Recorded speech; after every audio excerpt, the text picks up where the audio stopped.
जब हमारे बच्चे हमारी नाफरमानी करते हैं तो हम क्या कहते हैं? हम उनसे यही कहते हैं कि तू भूल गया जब छोटा सा था, तुझे कितनी मेहनत से पाल पोस कर बड़ा किया, रातों की नींद कुर्बान की, अपनी ख्वाहिशात पर तेरी ख्वाहिशात को तरजीह दिया, तेरी खुशी के लिए मैंने अपना खून पसीना बहाया, वगैरह वगैरह। लेकिन बच्चे या तो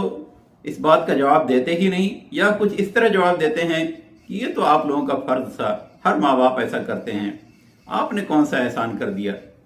इस जवाब पर माँ बाप को काफ़ी तकलीफ होती है। लेकिन क्या इन माँ बाप ने कभी सोचा कि वह चंद साल अपने बच्चों की परवरिश करके उनकी नाफरमानी को बर्दाश्त नहीं कर सकते, तो अल्लाह रब्बुल आलमीन जिसने इंसान को एक हकीर नुतफ़ा से इतना मुअज़्ज़ज़ मखलूक बनाया, उसके जिस्म के एक एक अज़्व को बेहतरीन शक्ल दी, माँ के पेट से लेकर बुढ़ापे तक उसके जिस्म के हर अज़्व की हिफाजत की, नशो नुमा की, तो वो कैसे हमारी नाफरमानियों को बर्दाश्त करता है।